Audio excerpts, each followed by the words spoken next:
नमस्कार दोस्तों, मैं Gopal Datt Pargai technology study centre से भारतीय जीवन बीमा निगम का सलाहकार और आप लोगों के बीच में आज लाइव हूं।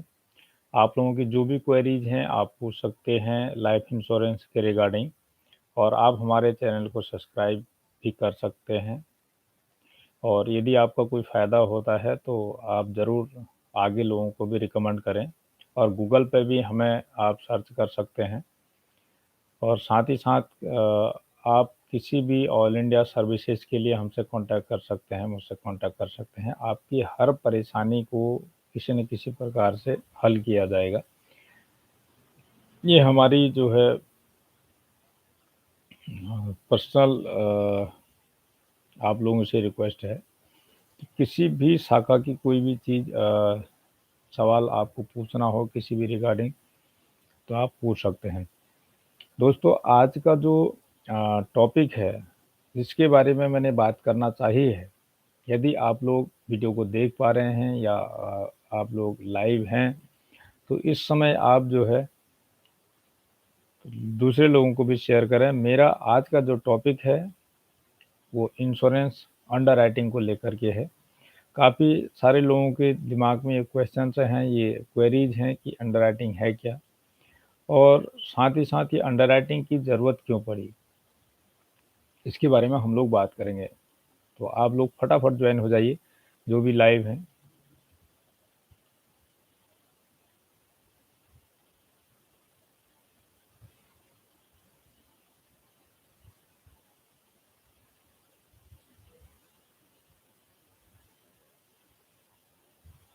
तो दोस्तों की जैसे कि हम कुछ साल पहले की बात करें, जो ये अंडरराइटिंग की ज़रूरत क्या पड़ी, हम जाते हैं सालों वर्ष पहले, हज़ारों वर्ष पहले, कि जब बीमा की शुरुआत हुई उस समय की, ये बीमा की शुरुआत क्या है और कैसे इसकी शुरुआत हुई, इसके बारे में थोड़ा-सा हम लोग जानते हैं। तो दोस्तों, जैसे कि इसमें ये बीमा जो है ये कोऑपरेटिव पूल है दोस्तों। क्या है? ये एक कोऑपरेटिव पूल है जहाँ पर लोग पैसा डालते हैं और एक दूसरे की सिक्योरिटी का फ़ायदा, मतलब उसका लाभ लेते हैं। यहाँ पर अगर जो पर्सन है उसके उसमें अगर बात करें तो ये एक स्प्रीडिंग कोऑपरेटिव पूल में पैसा डाल करके अपनी-अपनी सुरक्षा साबित की जा सकती है। अब वर्षों पहले क्या होता था, जैसे पानी के जहाज चलते थे, उन दिनों सामान ले जाने के लिए किसी भी प्रकार से इन जहाज़ों के थ्रू समुद्रों के रास्ते सामान का यातायात, आयात और निर्यात होता था। तो उस समय ऐसा इंश्योरेंस था नहीं कि सामान के साथ लोग भी डूब जाते थे, सामान डूब जाता था, जैसे जहाज डूब गए, लुटेरों ने माल लूट लिया, तो समुद्री डाकू भी होते हैं, तो इस सब प्रकार से जो ये इस चीज़ को लूट लिया करते थे। अब हुआ क्या कि धीरे-धीरे एक ऐसे हादसे होते गए, तो लोग मीटिंग लेकर के सरपंच जी के पास पहुँचे गाँव में। सरपंच जी से बोला कि भई हम क्या ऐसा कर सकते हैं कि हमारे जो सामान है या हमारी नाव है उसकी भरपाई हो जाए, ये नाव की बचत हो जाए, कि हमारी नाव की रिकवरी हो जाए। तो सभी लोगों ने जब मीटिंग रखी, मीटिंग रखने के बाद इनने वही बात बोली, तो उसमें क्या किया जा सकता है? लोगों ने एक-दूसरे को सुझाव दिया कि भई हम जैसे 10-10 रुपए एक पूल में डालना चालू करते हैं, कि पूल के माध्यम से 10-10 रुपए हम इकट्ठा करते हैं, ताकि ये जो नाव है, ये नाव डूबने से अगर डूब भी गई या टूट गई तो इसकी भरपाई हो जाएगी। अब ये हुआ कि सारे लोगों ने पैसे इकट्ठा, हर महीने पैसे इकट्ठा करने चालू किए, और ये जैसे जिसकी कोई नुकसान होता था तो ये नाव की ऐसे भरपाई कर दिया करते थे। अब हुआ क्या, जैसे आपके सामान की, आपकी नाव की भरपाई हो गई, तो माल वाला आ गया भई, जैसे सामान डूब गया, सामान समुद्री डाकुओं ने लूट लिया, तो सामान वाला भी सामने आ गया कि भाई आपका सामान, आपकी नाव तो सही हो गई है, लेकिन मेरे सामान का क्या होगा, वो कहाँ से आएगा, उसकी भरपाई तुम करके दोगे। फिर मीटिंग बैठी कि भाई सरपंच जी, ऐसा है, हमने ये नाव जो है, नाव की भरपाई तो हो गई, लेकिन अब तो सामान वाले पैसा मांगने लग गया। तो उन लोगों ने डिसीजन लिया कि यार एक काम करते हैं, इसमें 20-20 रुपया और डालना चालू करते हैं। टोटल हो गए 30 रुपये कि भाई 10 रुपये नाव की भरपाई के लिए, और सेम चीज आपकी जो सामान की भरपाई होगी, तो उस सामान अगर लूटा गया या डूब गया समुद्र में, तो उस सामान की जो भरपाई होगी वो इस 20 रुपये से इसकी भरपाई कर देंगे। दो चीजों का प्रबंध हो गया, दो चीजों का प्रावधान हो गया, दो चीजों का प्रोविजन हो गया इसमें, कि इस प्रकार से इसकी भरपाई हो गई। अब जब नाव की भरपाई हो गई, सामान की भरपाई होगी, इन दोनों चीजों का प्रोविजन कर दिया गया, हुआ क्या अल्टीमेटली अगली बार कि जो नावक था वो सामान के साथ ही, वो भी नाव के साथ ही डूब गया। तो भैया दो लोगों को तो पैसा मिल गया। किस चीज को? नाविक, जो नाव का मालिक था उसे, और जिसकी नाव थी, और साथ ही साथ आपकी जो सामान था उसका। लेकिन जो आदमी गया, जो नाव चलाता था, उसकी औरत सरपंच जी के पास पहुंचती है और कहती है कि आपने दोनों लोगों का प्रबंध कर रखा है, कि दोनों लोगों की भरपाई तो हो गई, नाव वाले का पैसा नाव को मिल गया और सामान वाले का सामान को मिल गया, लेकिन मेरा तो यही आदमी था जो कमा के लाता था, यही नहीं रहा, तो इसका क्या होगा? मैं कैसे अपने घर चलाऊं? मेरा क्या होगा? मेरे पैसे का क्या होगा? मैं कहाँ से लाऊं? लोगों ने कहा ये तो सोचने योग्य बात है, इसमें वाकई में ये तो, इस पर गौर करना चाहिए कि भाई ये तो किसी के साथ भी हो सकता है, इसमें कोई भी डूब सकता है। भाई सारे नाव चला रहे हैं, सारे समुद्र में काम कर रहे हैं। तो इस प्रकार से फिर उनने कहा कि भाई 20 रुपया इसमें और डाल दें, तो टोटल कितना हो गया? 50 रुपया। क्योंकि अगर 20 रुपये नाव, 10 रुपये नाव के लिए, 20 रुपये सामान के लिए, और 20 रुपये उस नाविक के लिए जो उसको चलाता था। अल्टीमेटली इन चीजों का प्रावधान हो गया। अब क्या हुआ कि सामान की जैसे बात आती है कि भाई किसी की नाव टूटी हो सकती है, पुरानी हो सकती है, किसी की नई भी हो सकती है। अब मान लीजिए दो व्यक्ति हैं और दोनों क्लेम लेकर आए, एक की नाव टूटी हुई थी और एक की न्यू थी। होगा क्या कि नए वाले का तो नुकसान हो जाएगा, और क्योंकि उसकी नाव तो नई थी, क्योंकि पैसा तो उसका भी जा रहा है। लेकिन जिसकी नाव पुरानी थी, अगर वो डूबी तो उसकी नाव नई बन जाएगी। तो इसमें लोगों ने फिर चेक करना चालू किया कि भाई ऐसा नहीं होना चाहिए, इसके अलग अलग क्लॉज निकलने चाहिए, अलग अलग नियम होने चाहिए, अलग अलग राइडर्स इसके लिए होने चाहिए। तो उसमें यही सब चीजें डिसाइड हुई कि भाई इन सब चीजों को ठोक बजाकर चेक करो कि भाई किसकी नाव किस हालत में है, जीर्ण शीर्ण हालत में है, टूटी फूटी हालत में है, गत्ते तो नहीं लगे हैं, टूटी तो नहीं है, कीली तो नहीं ठुकी है, छेद तो नहीं हुए। ये सब चीजें चेक करके ही चीजों का इसको पैसा दिया जाएगा, जिस लेवल का इसका पैसा होगा। यही चीज बीमा अंडर राइटिंग के अंदर वहीं से पनपी, वहीं से उसकी शुरुआत हुई कि भाई एक व्यक्ति जो 10 रुपए दे रहा है, पता चल रहा है वो, और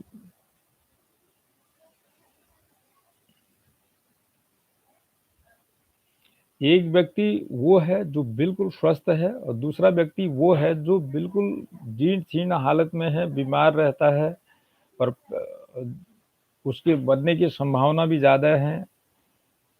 और साथ ही साथ क्या होता है कि वो शराब भी पी रहा है, ड्राइविंग भी बहुत हाई स्पीड में करता है, चेन से स्मोकर है। खतरा तो उसको सबसे ज़्यादा है, वो तो उसी टूटी हुई नाव के समान हो गया। एक बीमार आदमी चल रहा है, एक स्वस्थ आदमी है।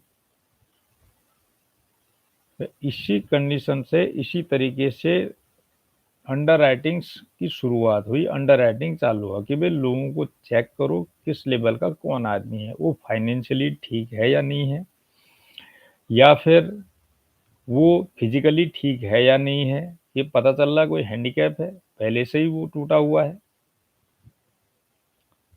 इन सभी चीज़ों को एक समान करने के लिए, इनमें डिफरेंट क्रिएट करने के लिए कि भाई किसको कितने का बीमा दिया जाएगा, किसको कितना पैसा दिया जाएगा, किस प्रकार से चेक किया जाएगा, यहीं से आपकी अंडरराइटिंग चालू हो जाती है। अब बारी आती है कि फाइनेंशियल अंडरराइटिंग में आपकी इनकम चेक होती है कि भाई आपने इनकम आपकी इतनी है या नहीं, आपने बड़ा इंश्योरेंस ले लिया या फीमेल के नाम से इंश्योरेंस ले लिया, अपने नाम पे नहीं लिया, या चाइल्ड इंश्योरेंस ले लिया, अपने नाम पे नहीं लिया। ये होता है कि भाई इक्वल इक्वल हो सकते हैं, लेकिन हाउसवाइफ हो और हस्बैंड वर्किंग हो और अपने से ज़्यादा इनकम का इंश्योरेंस लेडीज़ के नाम पे कभी भी कंपनी नहीं देती है। इस बात का आप ध्यान रखें। ये सब चीज़ें चेक करनी होती हैं। बिज़नेस वाला है तो उसका आईटीआर, सीए की सर्टिफ़िकेट, सीए की reports, balance sheet, profit and loss की शीट, ये सब चार्टर्ड अकाउंट द्वारा दिए जाते हैं और उसके बाद से स्क्रूटनी डिपार्टमेंट से सारी चीज़ें चेक होती हैं। अब दूसरी चीज़ अगर फिज़िकल की बात करें तो वहाँ पर अलग-अलग टाइप के हज़ार्ड्स आते हैं। फिजिकल अंडरराइटिंग में, फिजिकल अंडरराइटिंग में आप देखते होंगे कि भाई पहले जब प्रपोजल नंबर, फॉर्म नंबर आप 300 भरते हैं तो उसमें पहले ही पेज पे सारी चीज़ें पूछी जाती हैं कि भाई आप कितने टाइम से बीमार तो नहीं है, ये आपका क्या नेचर ऑफ ड्यूटी क्या है। एक व्यक्ति जो बिजली के काम कर रहा है और खंभों में चढ़-चढ़ के काम करता है और दूसरा व्यक्ति वो जो स्मूथ काम करता है ऑफिस में बैठ के काम करता है, दोनों में फ़र्क होता है। एक आदमी पता चल रहा है पायलट है और समुद्र में काम करता है, उन चीज़ों में क्लॉज़ अलग-अलग लगते हैं, अलग-अलग क्लास 1, क्लास 2 लगते हैं। तो वो चीज़ें उतनी ही निकट खतरे के निकट होती हैं, इसलिए सारी चीज़ें होती हैं। दूसरी चीज़ क्या है कि दूसरा व्यक्ति अंडरराइटिंग की बात करें, फिजिकल अंडरराइटिंग में कि वो ऐसे जगहों पर काम कर रहा है, माइनिंग्स में काम कर रहा है, कोल की खानों में काम कर रहा है, तो उसे अलग कैटेगरी से बीमा दिया जाएगा। ये सब चीज़ें ठोक बजाकर चेक की जाती हैं। ये मेडिकल जब हमारा होता है, लाइव मेडिकल होता है, लोग कई बार कहते हैं कि भाई हम बाहर से मेडिकल करवा लेंगे, हम कहीं और दूसरी जगह से मेडिकल करवा लेंगे। इसीलिए ये सब चीज़ें होती हैं, वहीं से होती हैं कि आपका सामने लाइव मेडिकल होता है, सारे टेस्ट होते हैं और एमएचआर लगती है, मॉरल हज़ार्ड से रिपोर्ट जिसको बोलते हैं, एमएचआर लगती है। ये सारी चीज़ें इसीलिए लगती हैं कि आप मेडिकली फिट हैं, मेंटली फिट हैं, आपको कहीं कोई ऐसी दिक्कतें तो नहीं है जो आप बता नहीं पा रहे हैं, तो इसलिए सारी चीज़ें मेडिकल हिस्ट्री के अंदर आती हैं। और दूसरा फाइनेंशियली आपको ठोक बजा करके चेक किया जाता है कि आप उतने लोग जो प्राइवेट कंपनियों के टर्म इंश्योरेंस लेते हैं, उनके क्लेम रेशियो आप देखिए कि कितने प्रकार का क्लेम रेशियो मिलता है। क्यों? क्योंकि वो ऑनलाइन देते हैं और उसमें कोई भी नियम कानून आपको बताया नहीं जाता है, बस आपसे मंथली चार्जेज़ कर लिए जाते हैं और हर महीने आप दे रहे हैं। लेकिन हम ये नहीं कह रहे कि सारे के सारे प्राइवेट प्लेयर जो है उस स्थिति में है कि भई सारे ही नहीं दे रहे हैं, लेकिन क्लेम सेटलमेंट रेशियो उतना नहीं है। लोग जद्दोजहद के बाद भी उनमें क्लेम नहीं ले पा रहे हैं। वजह यही है क्योंकि ये लोग पहले कोई भी नियम कानून बताते नहीं है, बाद में नियम कानून सारे निकालते हैं कि भई इसमें ये क्लॉज़ था, इसमें ये क्लास लगा हुआ था, यहाँ पे आपने टिक किया हुआ है, इस प्रकार की सारी चीज़ें धांधलेबाज़ी हो जाती है। वहीं पर अगर पहले आपका मेडिकल हो जाएगा, आपको तरीके से फॉर्म चेक किया जाता होगा, आपका फाइनेंशियली कंडीशन आपकी चेक की जाएगी तो आपको बाद में कोई भी दिक्कत नहीं आएगी। मान लीजिए आप कमाते हैं 10,000 रुपए महीना और आप एक टर्म इंश्योरेंस ले रहे हैं 1 करोड़ रुपए का। How can possible? How do it? किस प्रकार से आप इसको कर सकते हैं? कौन कंपनी ऐसे दे सकती है कि भाई जितना उसका इनकम ही नहीं है, उसका कितने गुना एक्स्ट्रा का आप उसको इंश्योरेंस दे रहे हैं। मगर इंश्योरेंस सेक्टर की बात करें तो आपकी इनकम का 10 से 15 गुना दिया जा सकता है, उससे ऊपर का इंश्योरेंस आपको नहीं दिया जा सकता है।